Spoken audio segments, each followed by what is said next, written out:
Today I'm talking about a very affordable fragrance that I think is a great one for these remaining wintry months. This one is from fashion house Banana Republic and it's part of the brand's Icon collection. This is Tobacco Tonka Bean, and to find out what this one's all about, stay tuned to Mags Frags.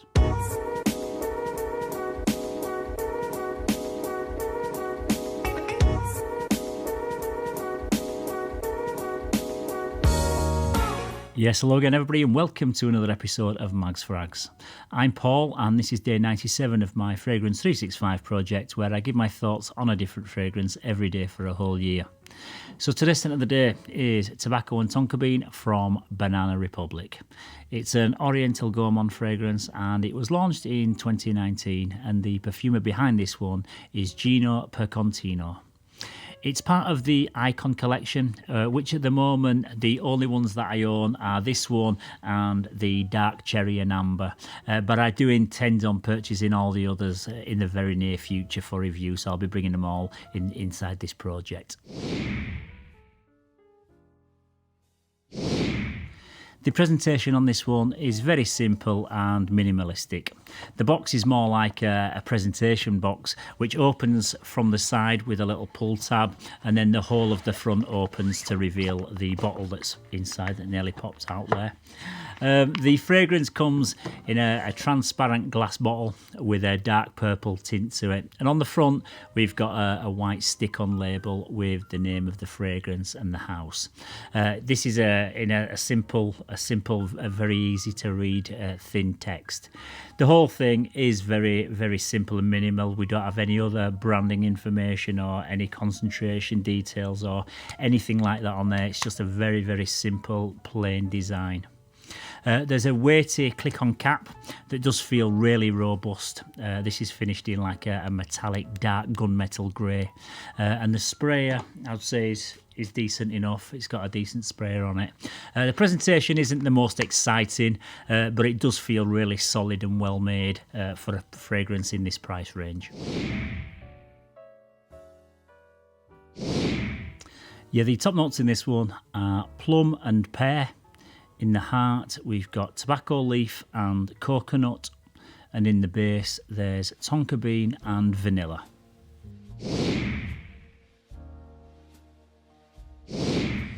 So the good thing about this line is that the name of the fragrance is the two main prominent notes in the composition, so I guess my work is kind of done for me. This does exactly what it says on the box, and from the first spray you're going to get hit by a rich, warm and sweet tobacco and tonka combo, but I'd say you get more tonka than tobacco in this one.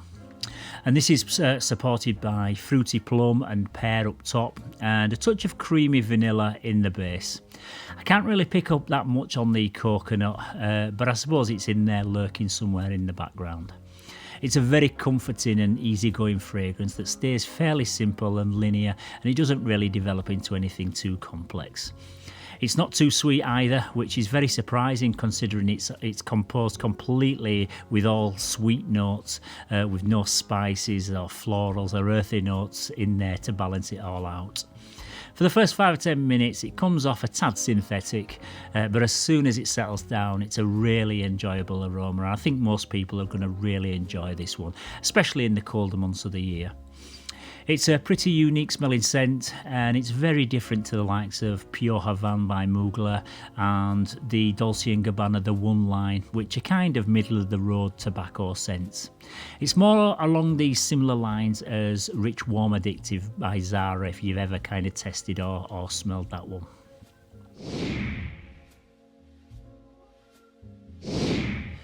Yeah, this is one that's ideal for the cooler months of the year, but it'd also work fine in the evenings of spring and summer. For me, it's more of a casual fragrance when you're just kind of going about your daily business at home. It doesn't have enough presence for me to wear formally or even as maybe a going out clubbing type fragrance. This is even one that's, I would say, is even okay to apply a couple of hours before bedtime if you're the kind of person who enjoys to sit up and read for an hour before you go to sleep.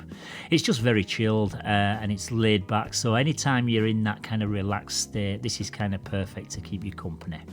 And even though it leans towards the sweeter side, it's not one that'd annoy your colleagues at work. So I would say it makes it for a really decent office fragrance.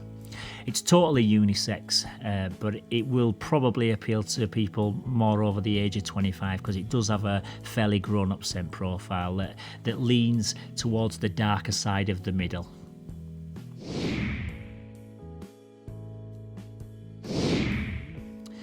This one doesn't really pull up any trees in terms of performance, I'm afraid, and you're only going to get maybe 2 or 3 hours of longevity before you stop detecting it altogether. It projects okay for an hour and then it seems to fade fairly quickly, so that's why I would say it's best suited as a casual daily driver or maybe one to wear in the office. People will only ever smell this on you if they're giving you a hug or they're in very close proximity to you like your partner would be. It's not one that's going to grab attention and get you complimented, but if you're snuggling up on the sofa watching TV with your loved one, then this would be perfect for that kind of scenario.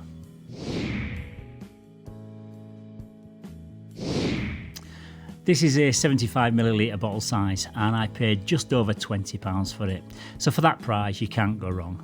It smells really nice and I would confidently say that a very high percentage of people who try this one will really enjoy it. The performance isn't great, but it's also not terrible either.